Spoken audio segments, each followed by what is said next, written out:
সংসার সংসার করে মিছে গেল কাল,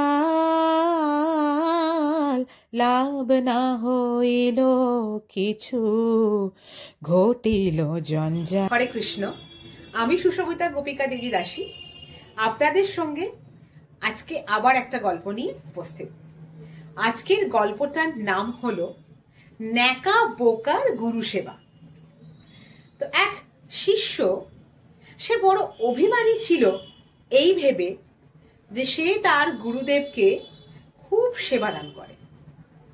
একদিন তার গুরুদেব ভোজনের পরে তাকে মুখশুদ্ধি মশলা আনতে আদেশ দেন। তো সেই ঐকান্তিক গুরু সেবক শিষ্য তার গুরুর জন্য একটি হরিতকি নিয়ে এসে হরিতকিটির খোসাটা ফেলে দিয়ে হরিতকির আটিটা গুরুদেবের হাতে দেন সেবন করার জন্য।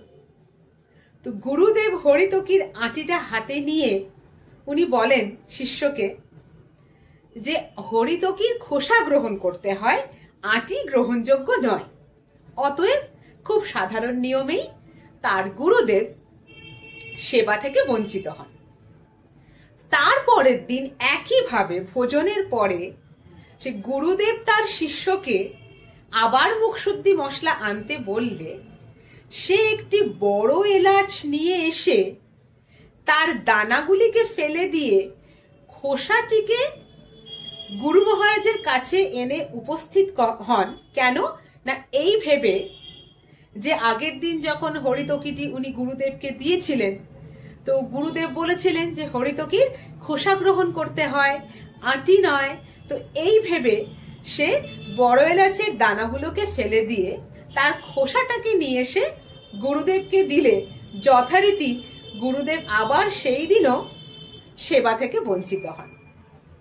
তো এই গল্পের দ্বারা আমাদের এই শিক্ষা দেওয়া হয়েছে যে গুরুদেবের সেবা বা গুরুদেবের উপদেশের তাৎপর্যের যে উপলব্ধি, সেই উপলব্ধিতে মনোধর্মী জীবের চরম ভ্রান্তি ঠিক এইভাবেই উপস্থিত হয়।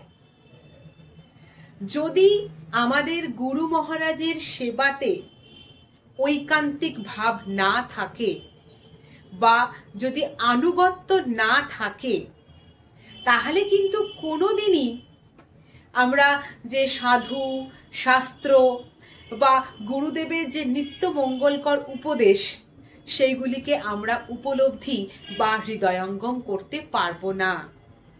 একমাত্র আমাদের ঐকান্তিক সেবা পরায়ণতা আর আমাদের গুরুদেবের প্রতি আনুগত্যই তার কৃপা প্রদান করলে তবেই আমরা এই নিত্য মঙ্গলকর উপদেশের তাৎপর্য উপলব্ধি করতে পারি। এই জড়জাগতিক দক্ষতা বা বুদ্ধি দিয়ে কোনো দিনই এই গুরুদেবের নিত্য মঙ্গলকর উপদেশ উপলব্ধি করা তো সম্ভবই নয়। উল্টে মায়া আমাদেরকে ভুল পথে পরিচালিত করতে পারে।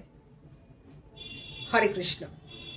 যদি আজকের গল্পের তাৎপর্যটা আপনাদের ভালো লেগে থাকে তাহলে অবশ্যই একটা লাইক, কমেন্টে আপনাদের মতামত এবং শেয়ার করতে ভুলবেন না। আবার আমরা খুব শিগগিরই হাজির হব ছোট্ট একটা গল্প নিয়ে আপনাদের জন্য। হরে কৃষ্ণ। জয় শ্রীলা প্রভুপাদ।